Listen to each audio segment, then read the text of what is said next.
প্রিয় দেশবাসী, আসসালামু আলাইকুম। আপনারা সবাই কেমন আছেন? আশা করি সুস্থ আছেন, নিরাপদে, শান্তিতে, সুখে, সমৃদ্ধির পথে রয়েছেন। নাকি আজ আমরা এক দুঃসময়ের মাঝে দাঁড়িয়ে আছি? বাংলাদেশের মাটি আমাদের গর্ব, আমাদের ঐতিহ্য। আজ এক অস্থির সময়ে আমরা শোকাহত। এই সংকটময় মুহূর্তে আমাদের সামনে যা কিছু ঘটছে তা কেবল একটি রাজনৈতিক দৃশ্য নয়। স্ক্রিনে যে চিত্রটি দেখছেন, এই চিত্রটি সোশ্যাল মিডিয়ায় এক একজন এক এক রকম ব্যাখ্যা করছেন।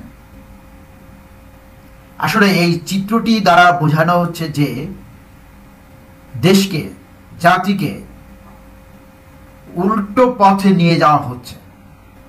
এটি আমাদের জাতীয় অস্তিত্বের পরীক্ষা। আমাদের ভবিষ্যৎ নির্ধারণের পথ কি?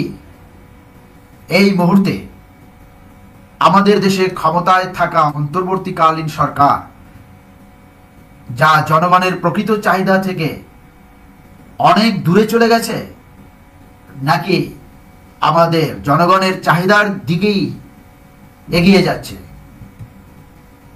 কিন্তু বর্তমান সরকার জনগণের আস্থা অর্জনে ব্যর্থ হয়েছে। তারা যে শুধুমাত্র নিজের স্বার্থে ক্ষমতায় থাকার চেষ্টা করছে, তাতে দেশের ভবিষ্যৎ সংকটে পড়েছে।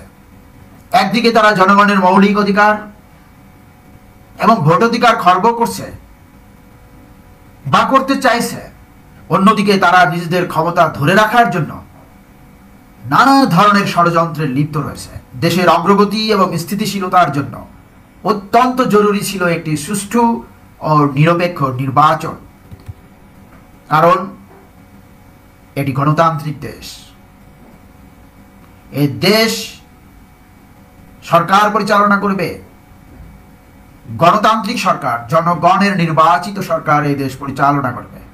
অন্তর্বর্তীকালীন সরকারের পরম দায়িত্ব একটি সুষ্ঠু ফেয়ার নির্বাচনের মাধ্যমে একটি গণতান্ত্রিক সরকার জাতিকে উপহার দেওয়া, যা এখনো আমাদের সামনে অনিশ্চিত হয়ে দাঁড়িয়ে আছে। ভোটাধিকার, গণতন্ত্র এসবই কেবল শখের কথা হয়ে যাচ্ছে যখন আমরা দেখি একটার পর একটা সংকট আমাদের সামনে এসে দাঁড়াচ্ছে। আজ আমাদের দেশের রাজনীতিতে গাধার পিঠে সওয়ার হয়ে ক্ষমতা এসে নিজেদেরকে অত্যন্ত পবিত্র এবং অপরিহার্য মনে করছে এই সরকার। তাদের উদ্দেশ্য একটি, কোনো বাধা ছাড়াই ক্ষমতার মসনদে আরো একদিন থাকাটা। এর জন্য তারা দেশের সাধারণ জনগণকে গরু মহিষের মতো ব্যবহার করছে। ভোটাধিকার ও বাক স্বাধীনতার মর্যাদা না দিয়ে তারা মানুষের বিশ্বাসের সঙ্গে ঠাট্টা করছে। দেশে এমন একটা অবস্থার সৃষ্টি হয়েছে যেখানে জনগণের জন্য শোষণ ছাড়া কিছুই নেই। মানুষের আর্তনাদ আর দরদ এখন আর শাসকদের কানে পৌঁছাচ্ছে না। এই পরিস্থিতি আমাদের একটা বড় শিক্ষা দেয়। এই শিক্ষা আমাদের জাগ্রত থাকতে শেখায়, কেননা জনগণ কখনো বাঁচিয়ে রাখতে পারে না সেই শাসককে যিনি তাদের কল্যাণের জন্য নয়, নিজের স্বার্থের জন্য ক্ষমতায় আছেন।